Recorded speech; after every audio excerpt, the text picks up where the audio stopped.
गुरुदेव भगवान की जय। प्यारे कृष्ण कन्हैया लाल की जय। श्री कूर्म पुराण ऊपरी विभाग चल रहा है और आज है 22वां अध्याय। श्राद्ध प्रकरण में ब्राह्मण निमंत्रित करने की विधि, निमंत्रित ब्राह्मण के कर्तव्य, श्राद्ध विधि, श्राद्ध में प्रशस्त पात्र, पितरों की प्रार्थना, श्राद्ध के दिन निषिद्ध कर्म, वृद्धि श्राद्ध का विधान, श्राद्ध प्रकरण का उपसंहार। गोमयैनोदकैर्भूमिं शोधयित्वा समाहितः सन्निपत्य द्विजान् सर्वान् साधुभिः सन्निमन्त्रयेत्।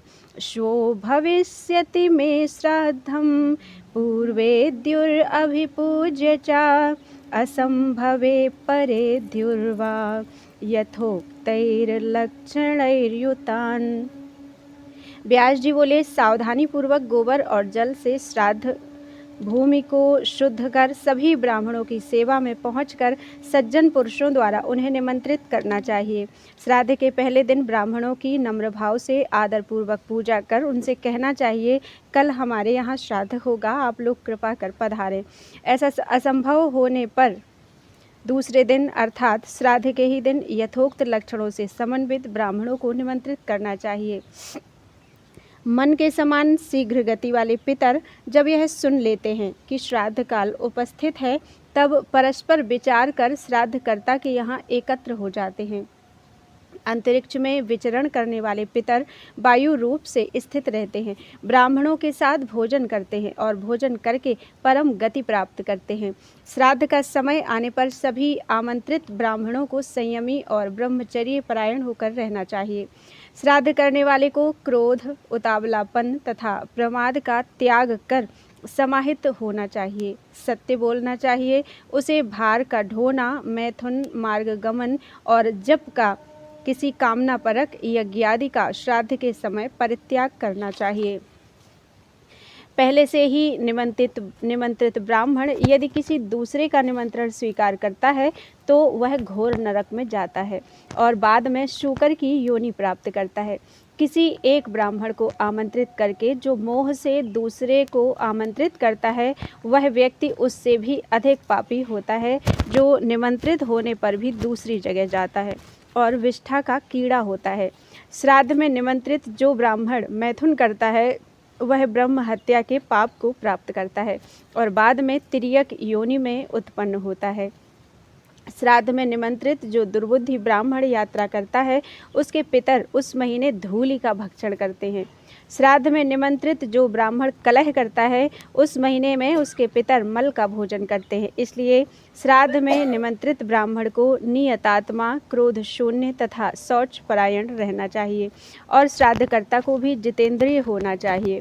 श्राद्ध दिन के पूर्व दिन समाहित होकर दक्षिण दिशा में जाकर अत्यंत निर्मल जड़ सहित और दक्षिण की ओर झुके हुए कुशों और जल को लाना चाहिए। दक्षिण की ओर झुके हुए स्निग्ध, अन्य के संबंध से रहित अर्थात स्वत्व वाले, शुभ लक्षणों वाले, पवित्र तथा एकांत स्थान का गोमय से उपलेपन करना चाहिए। नदियों के किनारों, तीर्थों और अपनी भूमि में पर्वत के शिखरों तथा एकांत स्थानों पर श्राद्ध करने से पितर सदा संतुष्ट रहते हैं। दूसरे की भूमि में पितरों का श्राद्ध नहीं करना चाहिए। यदि मोहवश मनुष्यों के द्वारा ऐसा किया जाता है तो वह कर्म भूमि के स्वामी के द्वारा विफल कर दिया जाता है। जंगल, पर्वत, पुण्यतीर्थ, देव मंदिर, ये सभी स्थान बिना स्वामी वाले अर्थात सार्वजनिक कहे जाते हैं। इन पर किसी का स्वामित्व नहीं होता। श्राद्ध भूमि में सर्वत्र तिलों को फैलाना चाहिए। तिलों के द्वारा असुरों से उपहत अर्थात आक्रांत श्राद्ध भूमि शुद्ध हो जाती है। तदनंतर अनेक प्रकार से शुद्ध किए गए प्रशस्त अन्न से ऐसे अनेक प्रकार के भोज्य पकवान बनाने चाहिए जो चोष्य, पेय आदि उत्तम उत्तम व्यंजनों से यथाशक्ति समृद्ध हों। तदनंतर मध्याह्न काल व्यतीत होने पर कृतछौर, नख और बाल कटाए हुए द्विजों ब्राह्मणों से मार्ग में मिलकर उन्हें दंत धावन प्रदान करें। वैश्वदैत्य वैश्य दैवत्व मंत्र का उच्चारण कर उन्हें उदुम्बर के पात्रों द्वारा अभ्यंजन के लिए उपयोगी तेल, स्नान के लिए जल अलग अलग दें। तदुपरांत उनके स्नान कर लेने पर उठकर हाथ जोड़ते हुए उन्हें क्रमशः पाद्य और आचमन देना चाहिए। विश्व देवों के निमित्त जो ब्राह्मण पहले निमंत्रित हैं उन्हें 3 कुश रखकर पूर्वाभिमुख आसन प्रदान करना चाहिए। पितृ ब्राह्मणों को दक्षिणाग्र कुश के ऊपर तिलोदक से प्रोक्षित कर दक्षिणाभिमुख आसन प्रदान करना चाहिए। श्राद्धकर्ता आसन का स्पर्श करते हुए आसध्वम अर्थात बैठिए इस प्रकार कहकर उन पितृ ब्राह्मणों को पृथक पृथक आसन पर बिठाएं। विश्वदेव संबंधी दो ब्राह्मणों को पूर्वाभिमुख, पितृ संबंधी 3 ब्राह्मणों को उत्तराभिमुख बैठाना चाहिए, अथवा देव संबंधी और मातामह अर्थात पितृ संबंधी के भी निमित्त एक एक ब्राह्मण को बैठाना चाहिए। श्राद्ध में सत्कार, देश, काल, पवित्रता और ब्राह्मण संपद इन 5 का अधिक विस्तार के कारण नाश हो जाता है, अतः विस्तार की इच्छा नहीं करनी चाहिए। विस्तार की अपेक्षा श्रुतशील आदि से संपन्न, अनपेक्षित क्षणों से रहित, वेद के पारंगत एक ही ब्राह्मण को भोजन कराना उचित है। किसी पात्र में समस्त प्रकृत वस्तुओं अर्थात श्राद्धीय भोज्य पदार्थों में से उचित मात्रा में भोज्य लेकर देव मंदिर में देवता के उद्देश्य से प्रथम निवेदित करके अन्य कार्य प्रारंभ करना चाहिए। उस श्राद्धीय लवण रहित सिद्ध अन्न को अग्नि में छोड़ना चाहिए अथवा ब्रह्मचारी को देना चाहिए। अतः एक भी श्रेष्ठ विद्वान ब्राह्मण को भोजन कराना चाहिए। श्राद्ध में निमंत्रित ब्राह्मण के बैठ जाने पर भोजन के निमित्त उपस्थित हुए भिक्षुक अथवा ब्रह्मचारी को भी उनकी इच्छा अनुसार श्राद्ध में जो यथेष्ट हो वह भोजन कराना चाहिए। जिसके श्राद्ध में अतिथि भोजन नहीं करता उसका श्राद्ध प्रशंसनीय नहीं होता। इसलिए द्विजों को प्रयत्न पूर्वक श्राद्धों में अतिथियों का पूजन करना चाहिए। जो ब्राह्मण आतिथ्य रहित श्राद्ध में भोजन करते हैं वे कौवे की योनि में जाते हैं और दाता की भी यही गति होती है, इसमें संदेह नहीं। श्राद्ध में हीन अंग वाला, पतित, कुष्ठ रोगी, व्रण युक्त, पुक्कश, नास्तिक, कुक्कुट, शूकर तथा कुत्ता ये दूर से ही हटा देने योग्य हैं। विभत्स, अपवित्र, नग्न, मत्त, धूर्त, रजस्वला स्त्री, नीला और कसाय वस्त्र धारण करने वाले तथा पाखंडी का परित्याग करना चाहिए। श्राद्ध में पितृ ब्राह्मणों के प्रति जो भी कर्म किया जाता है वह सब वैश्वदेव कर्म के अनंतर करना चाहिए। यथाविधि श्राद्धीय भोजन में बैठे हुए उन सभी ब्राह्मणों को आभूषण, माला, यज्ञसूत्र, शिरोवेष्टन, धूप, वस्त्र तथा अनुलेपन आदि के द्वारा अलंकृत करना चाहिए। तदनंतर ब्राह्मणों की आज्ञा से उत्तराभिमुख होकर यथाविधि विश्वदेवास इस ऋचा का पाठ कर देवों का आवाहन करना चाहिए। 2 पवित्र कुश ग्रहण कर समनो देवी यह मंत्र पढ़कर प्रक्षालित पात्र में जल डालें और यवोशीति मंत्र से यव अर्थात जौ भी डालें। या दिव्या इस मंत्र से ब्राह्मण के हाथ पर अर्घ अर्थात अर्घ पात्र का जल छोड़ें और यथाशक्ति गंध, माला, धूप तथा दीप आदि का प्रदान करें। तदनंतर विद्वान व्यक्ति को अपशव्य एवं दक्षिणाभिमुख होकर उशंतस्त्वा इस ऋचा से पितरों का आवाहन करना चाहिए। आवाहन करके उनकी आज्ञा से आयन्तु नः इस मंत्र का जप करना चाहिए। समनो देवी इस मंत्र से पात्र में जल डालें और तिलोसी इस मंत्र से तिल भी छोड़ें। पहले के समान अर्घ्य प्रदान कर अथवा ब्राह्मणों के हाथ में जलादि प्रदान कर समाहित होकर पात्र में संस्रव अर्घ्य का अवशिष्ट जल रखें। तदनंतर पितृभ्यः स्थानम इस मंत्र से पात्र को अधोमुख अर्थात उलट कर रखें। घृतयुक्त अन्न लेकर अग्नौ करिष्ये ऐसा पूछें और उन ब्राह्मणों द्वारा कुरुष्व अर्थात करो ऐसी आज्ञा प्राप्त होने पर उपवीति सभ्य होकर हवन अग्नौकरण करें। हाथ में कुश लेकर और यज्ञोपवीति सभ्य होकर होम करना चाहिए। पितृ संबंधी कार्य प्राचीनावीति अपशव्य होकर करें और वैश्वदेव संबंधी कार्य होम के समान अर्थात सभ्य होकर करें। पुरुष को दाहिना जानू जमीन पर रखकर देवों की परिचर्या करनी चाहिए और पितरों की परिचर्या में बायां जानू जमीन पर रखकर तब सोमाय वै पितृमते स्वधा नमः इस मंत्र का उच्चारण कर अग्नये कव्यवाहनाय स्वधा ऐसा कहकर हवन करें। अग्नि के अभाव होने पर सावधान चित्त होकर ब्राह्मण के हाथ पर महादेव के समीप अथवा गौशाला में हवनीय द्रव्य रखना चाहिए। तदनंतर उनकी आज्ञा प्राप्त कर दक्षिण दिशा में जाकर भूमि को गोमय से अर्थात गोबर से लीप कर उस स्थान में बालू बिछाएं। तदनंतर उस स्थान पर दक्षिण की ओर झुकी हुई गोल अथवा चौकोर शुभ बालुकामय वेदी बनाएं। उस वेदी के बीच में एक कुस्ते से 3 रेखा खींचें और उस स्थान पर दक्षिणाग्र कुशों को बिछाकर हवि के बचे हुए अंश से निर्मित 3 पिंड उस वेदी पर प्रदान करें। पिंड प्रदान करने के अनंतर लेप भाग के अधिकारी पितरों के लिए पिंडाधार कुशों के मूल में उस पिंड शेष से संश्लिष्ट हाथ का प्रोक्षण करें। तदनंतर मंत्रवेत्ता को चाहिए कि आचमन करें और धीरे धीरे श्वास खींचकर अपने बाएं से पीछे मुख करके धीरे धीरे श्वास छोड़ते हुए पिंडों के सामने अपना मुख कर पूरा श्वास छोड़ें तथा उस अन्न एवं पितरों को नमस्कार करें। पुनः पिंड के समीप ऊपर धीरे धीरे अर्घ पात्र का शेष जल छोड़ें। इसे अवनेजन कहते हैं। तदनंतर सावधानी के साथ रखे हुए उन पिंडों को झुककर क्रमानुसार सूंघें और पाक पात्र में रख दें। पिंडदान से बचा हुआ अन्न ब्राह्मणों को विधिपूर्वक खिलाना चाहिए। पुआ, कृशर, पायस, तिल के साथ पकाए चावल की खीर, सूप, शाक, फल, ईख, दही, दूध, घृत, मधु, अन्न तथा अनेक प्रकार के खाने और पीने योग्य पदार्थ उनकी रुचि के अनुसार खिलाने चाहिए। श्रेष्ठ ब्राह्मण को जो जो रुचिकर हो और श्राद्ध में विहित हो वह सब देना चाहिए। साथ ही अनेक प्रकार के धान्य, तिल तथा शर्करा का दान करना चाहिए।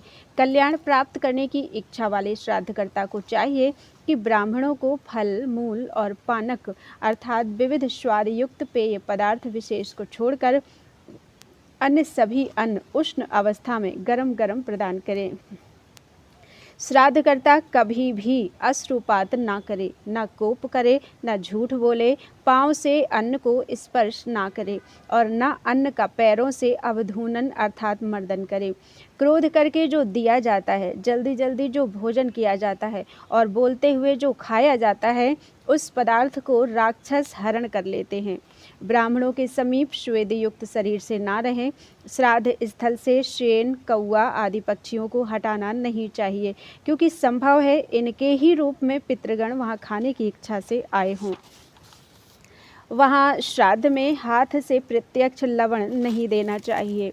लोहे के पात्र द्वारा और अश्रद्धा से कोई वस्तु नहीं देनी चाहिए। स्वर्ण, रजत या औदुंबर के पात्र से तथा विशेष रूप से खड्ग नाम के पात्र विशेष से दिया हुआ पदार्थ अक्षय होता है। जो व्यक्ति श्राद्ध में मिट्टी के बर्तनों में पितरों को भोजन कराता है वह घोर नरक में जाता है। ऐसे ही भोजन करने वाले ब्राह्मण तथा श्राद्ध करने वाले पुरोहित भी नरक में जाते हैं। एक पंक्ति में भोजन करने वालों के साथ परोसने में विषम व्यवहार नहीं करना चाहिए। सबको समान रूप से देना चाहिए। भोजन करने वालों को भी विषम दृष्टि से ना तो मांगना चाहिए, ना किसी दूसरे को दिलाना चाहिए, क्योंकि ऐसा करने पर मांगने वाला, दिलाने वाला और देने वाला ये तीनों भीषण नरकों में जाते हैं। शिष्ट लोगों को मौन होकर भोजन करना चाहिए। अन्न के प्राकृत गुणों का वर्णन नहीं करना चाहिए। पितर तभी तक भोजन करते हैं जब तक भोज्य पदार्थ के गुणों का वर्णन नहीं होता। अग्रासन पर प्रथम पंक्ति में बैठे हुए किसी एक द्विज को उस पंक्ति या अन्य पंक्ति में बैठे द्विजों अर्थात ब्राह्मणों के देखते देखते उनके द्वारा भोजन प्रारंभ करने के पूर्व पहले अकेले भोजन आरंभ नहीं करना चाहिए, अर्थात अपनी तथा अन्य पंक्तियों में बैठे हुए सभी ब्राह्मणों के साथ ही भोजन आरंभ करना चाहिए, क्योंकि ऐसा करने पर वह अज्ञ द्विज पंक्ति में बैठे हुए देखने वालों के पाप का भागी होता है। श्राद्ध में नियुक्त श्रेष्ठ द्विज को किसी वस्तु का बहिष्कार नहीं करना चाहिए और दूसरे के अन्न की ओर नहीं देखना चाहिए। श्राद्ध में भोजन करते हुए ब्राह्मणों को वेद, धर्मशास्त्र, इतिहास, पुराण तथा शुभ श्राद्ध कल्पों अर्थात श्राद्धीय नियमों को सुनाना चाहिए। ब्राह्मणों के भोजन कर लेने पर उनसे क्या आप लोग तृप्त हो गए, इस प्रकार पूछना चाहिए और उनके भोजन पात्र के सम्मुख परिवेशन से अवशिष्ट अन्न का विकिरण करना चाहिए। साथ ही वृद्ध प्रपितामह आदि लेप भाग के अधिकारी पितरों के लिए श्राद्धीय सिद्ध अन्न का उत्सर्ग करना चाहिए। तदनंतर तृप्त ब्राह्मणों को आचमन कराना चाहिए। आचमन कर लेने पर उन्हें चतुर्दिक रमण करें, ऐसा कहना चाहिए। तब ब्राह्मण उसे स्वधास्तु कहकर आशीर्वाद दें। उनके ब्राह्मणों के भोजन करने से शेष बचे हुए अन्न को उन ब्राह्मणों को ही निवेदित करें। अनंतर वे ब्राह्मण जैसा कहें वैसा ही उनकी आज्ञा से करें। पितृकार्य माता पिता के एक उद्दिष्ट श्राद्ध में स्वदितम, गोष्ठी श्राद्ध में शून्रतम, आभ्युदयिक श्राद्ध में संपन्नम तथा दैव श्राद्ध में रोचते, ऐसा कहना चाहिए। निमंत्रित ब्राह्मणों को विदा कर मौन होकर देवकार्य अर्थात पूर्वाभिमुख आचमन, विष्णु स्मरण आदि पुनः करके दक्षिणाभिमुख होकर पितरों से इन वरों की याचना करें। हमारे कुल में दान देने वालों की वेद ज्ञान की तथा संतति की वृद्धि हो। शास्त्रों, ब्राह्मणों, पितरों, देवों आदि में हमारी श्रद्धा हटे नहीं। मेरे पास दान देने के लिए बहुत से पदार्थ हों। श्राद्ध के पिंडों को गाय, अज अर्थात बकरा अथवा ब्राह्मण को दें। ऐसा संभव न होने पर अग्नि अथवा जल में विसर्जित करना चाहिए। पुत्र की इच्छा करने वाले श्राद्धकर्ता की पत्नी को मध्यम पिंड का भक्षण करना चाहिए। तदनंतर हाथों को धोकर आचमन करके अवशिष्ट भोज्य पदार्थों से अपनी जातीय बांधवों को तृप्त करें। उन जातीय बंधुओं के तृप्त हो जाने पर अपने भृत्यजनों को भोजन कराएं। तत्पश्चात पत्नियों के साथ स्वयं भी शेष अन्न को ग्रहण करें। श्राद्ध स्थल से जूठा अन्न तब तक नहीं उठाना चाहिए जब तक सूर्यास्त न हो जाए। श्राद्ध की उस रात्रि में पति पत्नी को ब्रह्मचर्य पूर्वक रहना चाहिए। श्राद्ध करके और श्राद्ध का भोजन करके जो मैथुन करता है वह महारौरव नामक नरक में जाता है। तदुपरांत कीड़ों की योनि में जन्म लेता है। श्राद्धकर्ता तथा श्राद्ध के भोजन करने वाले को पवित्र, क्रोध रहित, शांत, सत्यवादी तथा सावधान रहना चाहिए और स्वाध्याय तथा यात्रा का त्याग करना चाहिए।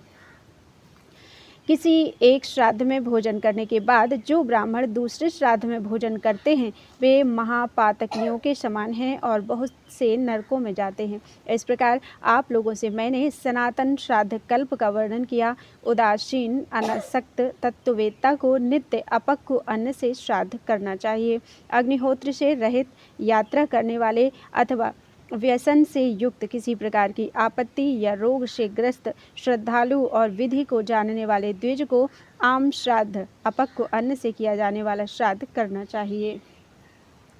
वह उसी अपक्व अन्न से अग्नौकरण करे और उसी से पिंडदान भी करे। जो इस विधि से शांत मन होकर श्राद्ध करता है वह सभी कल्मशों से दूर होता हुआ योगियों के नित्य पद को प्राप्त करता है। इसलिए द्विजोत्तम को सभी प्रयत्नों से श्राद्ध करना चाहिए। इससे सनातन ईश की सम्यक रूप से आराधना हो जाती है। सर्वथा निर्धन द्विज को मूल अथवा फलों से श्राद्ध करना चाहिए अथवा स्नान कर समाहित होकर तिल और जल द्वारा पितरों का तर्पण करना चाहिए। जिसके पिता जीवित हों उसे श्राद्ध नहीं करना चाहिए अथवा उसके लिए होम पर्यंत श्राद्ध करने का विधान है। कुछ लोगों का कहना है कि पिता जिन्हें पिंडदान करते हों उन्हें ही वह पिंडदान करे। पिता, पितामह तथा प्रापितामह में से जिसकी मृत्यु हुई हो उसी के निमित्त श्राद्धकर्ता को पिंडदान करना चाहिए, न कि अन्य किसी जीवित व्यक्ति के निमित्त। अथवा जीवित पुरुष को इसकी अभिरुचि के अनुसार भक्तिपूर्वक भोजन कराएं। श्रुति में कहा गया है कि पितादि जीवित व्यक्ति का अतिक्रमण कर पिंडदान नहीं करना चाहिए।